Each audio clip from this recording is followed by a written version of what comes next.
Hello, this is Bani, and welcome to the news with NDTV.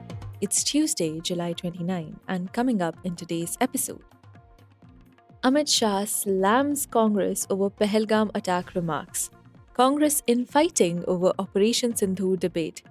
SC defers Bihar voter roll case to August, and NYPD officer among four killed in Manhattan mass shooting. Home Minister Amit Shah slammed Congress's P. Chidambaram in Lok Sabha this morning for his suggestion that the terrorists behind the Pahalgam attack, in which 26 people were killed, were homegrown, and his demand for proof that they were from Pakistan, as the government had repeatedly said. Mr. Shah criticized the opposition, who he said was trying to save Pakistan, and declared, when he says this, it means the Congress is giving a clean chit to Pakistan. The Home Minister, in a typically combative speech, also said, quote, I thought the opposition would be happy to know that the perpetrators of the Pahalgam attack are dead, but it seems they are upset. Unquote.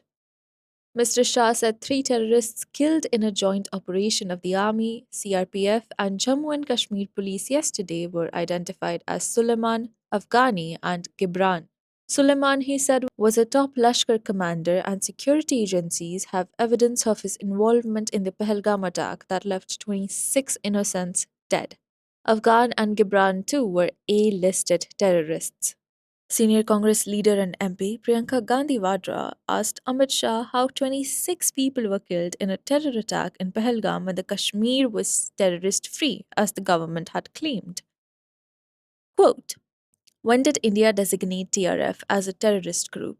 It was in 2023, 3 years after TRF started operating in Kashmir. Jammu and Kashmir Lieutenant Governor admitted to a lapse in Pahalgam security, but his admission was not taken seriously, she added. Raising questions on the lack of accountability, she asked if the Home Minister has taken any responsibility so far, and has anyone resigned over this intelligence failure. While the Congress is trying to corner Narendra Modi government during the ongoing Operation Sindoor debate, its internal strains are making headlines and putting the main opposition on a sticky wicket. Amid the buzz over why senior party leader Shashi Tharoor was not speaking in the debate, another MP's social media post has left the Congress red-faced and given fresh ammo to the BJP. Former Union Minister and Anandpur Sahib MP Manish Tewari today shared a screenshot of a news report on why he and Mr. Tharoor were benched during the debate. The post on X was captioned with the evergreen patriotic song from Purab or Paschim, Hai Preet Jahan ki Reet Sada, Main Geet Wahan ka Gata Hoon, Bharat ka rehne wala hoon, Bharat ki baat sunata hoon. Jai Hind. Unquote. Both Mr. Tewari and Mr. Tharoor, who are not on the Congress list of speakers for the parliament debate, were part of the Indian delegations that travelled abroad as part of New Delhi's global outreach after Operation Sindoor. Amar Singh, the Fatehgarh Sahib MP, who is part of a delegation, is also not on the list. Veteran Congress leaders Anand Sharma and Salman Khurshid were part of the delegations, but they are not sitting MPs. Some reports have claimed that Mr. Tewari had reached out to the party leadership and said he wanted to speak, but this request was turned down. They have said the party was apprehensive that the MPs part of the Indian delegations that went abroad may not mount as scathing an attack on the government as the opposition party wants them to.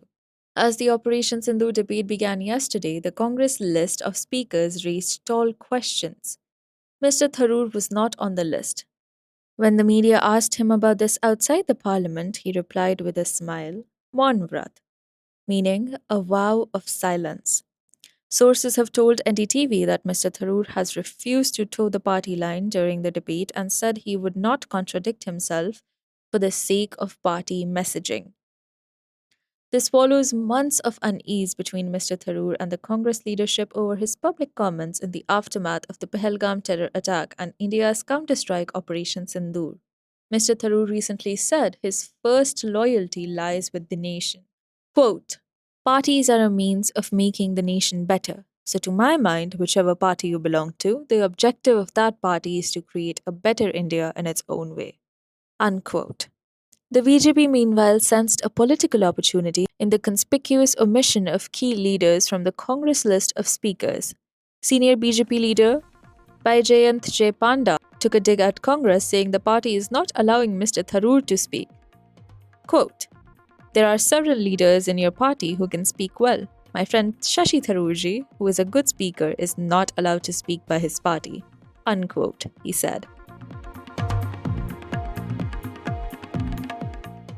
The Supreme Court has rolled over the hearing date challenging the intensive electoral roll revision in poll-bound Bihar.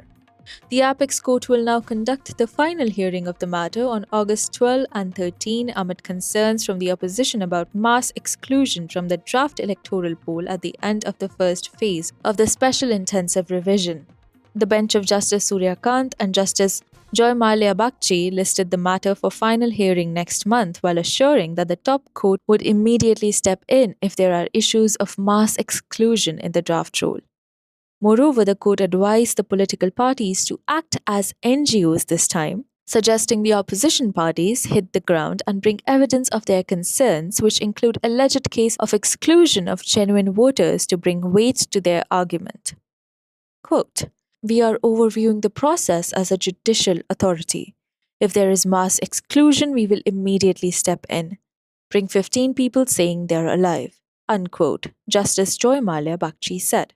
These remarks were made after EC said 65 lakh people whom the poll panel said were either dead or had moved out of the state had been excluded from a draft roll. The court also set a deadline for all parties in this case to conclude arguments. The next hearing will be on August 12. The Election Commission told the court that excluded voters had been given 30 days to appeal and said political parties raising objections should assist voters in adding their names. At least four people, including a New York Police Department officer, have been reportedly killed in a shooting in New York's central Manhattan on Monday. The suspected gunman has been identified as Shane Tamura, a 27-year-old from Las Vegas who opened fire inside Park Avenue skyscraper in a crowded part of Midtown Manhattan, killing at least 4 people before fatally shooting himself. According to New York City Police Commissioner Jessica Tisch, the gunman had a documented mental health history. The suspected shooter first exchanged fire with an NYPD officer in the lobby of 345 Park Avenue at around 6:40 p.m. He then went up the 33rd floor before barricading himself inside the office tower, possibly on the 32nd floor of the building, provoking a lockdown in the area. The NYPD received calls from both the 32nd and the 33rd floors. A short time later, New York Police Commissioner Jessica Tisch said on X, quote, "At this time, the scene has been contained and the lone shooter has been neutralized." Unquote. She gave no other details about the incident. The NYPD police officer, who is among the ones who have been killed in this mass shooting, was Didarul Islam, a 36-year-old immigrant from Bangladesh. The NYPD said Islam represented the very best of police department. The police department said, and I quote, "He was protecting New Yorkers from danger when his life was tragically cut short today. We join in prayer during this time of incomprehensible pain. We will forever honor his legacy." Unquote. Mayor Eric Adams said that Islam was an immigrant from Bangladesh who loved New York and believed in God. Quote, "He loved this city, and everyone we spoke with stated he was a person of faith and a person that believed in God and believed in living out the life of a godly person." Unquote, Adams said at a press conference. Islam has been with the NYPD for 3.5 years and is survived by his wife and 2 sons, said New York City Police Commissioner Jessica Tisch. Local reports suggest his wife is 8 months pregnant with their 3rd child. The 3 other victims include 2 women and a man. The police have withheld their identities until their families are informed. Another man was severely injured in the firing and was undergoing treatment at the time of recording. That's all for today. You were listening to the news with NDTV, your daily newspaper and news bulletin wrapped in a compact podcast. If you want to catch up with the day's events in a hurry, do subscribe to us on Spotify, Apple, and the NDTV News app. This is your host Bani, signing off.